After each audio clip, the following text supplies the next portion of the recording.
അല്ല ഇതിപ്പോ എന്താ ഇവന്റെ ഒരു ഇളക്കം എന്നല്ലേ നിങ്ങൾ വിചാരിച്ചേ? എന്നാ അതിനൊരു കാരണമുണ്ട്, പറഞ്ഞുതരാം. ഇന്ന് ഞാൻ ഓപ്പറേറ്റ് ചെയ്ത് പോകുന്ന ഡെസ്റ്റിനേഷൻ അങ്ങനെ ഒരു സ്ഥലമാണ്. എല്ലാവർക്കും മനസ്സിൽ ലഡ്ഡു പൊട്ടുന്ന സ്ഥലം. അതുകൊണ്ട് രാവിലെ ഫ്ലൈറ്റ് വരെ എണീച്ചപ്പോഴേ നല്ല എനർജിയാണ്.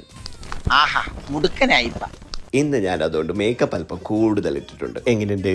പിന്നെ ഞങ്ങളെ ക്യാബിൻ ക്രൂവിന് അങ്ങനെ പ്രഷ്യസ് ജുവൽസും ഓർണമെന്റ്സും ഒന്നും വെയർ ചെയ്യാൻ അലൗഡ് അല്ല കേട്ടോ. അത് ഗ്രൂമിങ് സ്റ്റാൻഡേർഡിൽ വരുന്നില്ല.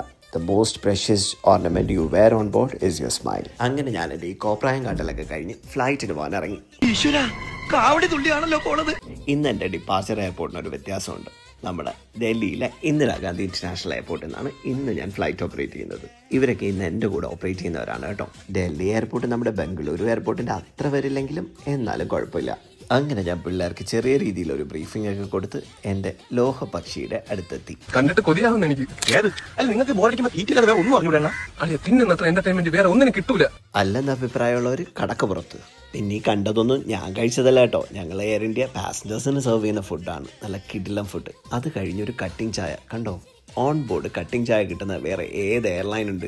എയർ ഇന്ത്യ കോൺഫിഡൻ്റ്ലി ഇന്ത്യൻ എന്ന് പറയുന്നത് ഡയലോഗിൽ മാത്രമല്ല കേട്ടോ. അങ്ങനെ ഓൺ ബോർഡ് ഞങ്ങളുടെ ബെസ്റ്റ് സർവീസ് പ്രൊവൈഡ് ചെയ്തിട്ട് നിങ്ങൾ വെയിറ്റ് ചെയ്ത് ഡെസ്റ്റിനേഷനിൽ ഞാൻ എത്തി.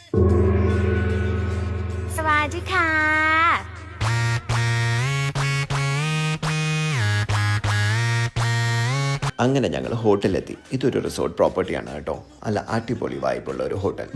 നിങ്ങൾക്ക് ഞാൻ ഇന്നത്തെ നമ്മുടെ പുര കാണിച്ചു തരാം. ഷൂലൊക്കെ ഉണ്ടല്ലോ, തായ്ലൻഡിലെ ശിവനായിരിക്കും. അങ്ങനെ ചെക്ക് ഇൻ ചെയ്ത് നേരെ റൂമിലേക്ക് വിട്ടു. ഇതാണ് എൻ്റെ ഇനി 1.5 ദിവസത്തെ താമസ സ്ഥലം. നല്ല സ്പേഷ്യസ് ആയിട്ടുള്ള ഒരു റൂമും നല്ല അടിപൊളി ഒരു ബാൽക്കണി വ്യൂ. ഇപ്പം നിങ്ങൾ വിചാരിക്കുന്നുണ്ടാവും പാവം ഫ്ലൈറ്റ് ഒക്കെ കഴിഞ്ഞ് വന്ന് ടയേർഡായിട്ട് ഇനിയിപ്പോൾ കിടന്നുറങ്ങാൻ പോവായിരിക്കും. എന്നാ നിങ്ങൾക്ക് തെറ്റി. ഞാൻ തന്നെ മേക്കപ്പാ. ഉറക്കമൊക്കെ സെക്കൻഡറി. തായ്ലൻഡ് വന്നിട്ട് നൈറ്റ് ഔട്ട് പോകാതിരിക്കുന്നത് മോശമല്ലേ? അപ്പം ഞാൻ അവിടെ കാട്ടിക്കൂട്ടിയ കോപ്രായങ്ങളൊക്കെ അടുത്ത വീഡിയോയിൽ കാണിച്ചു തരാം.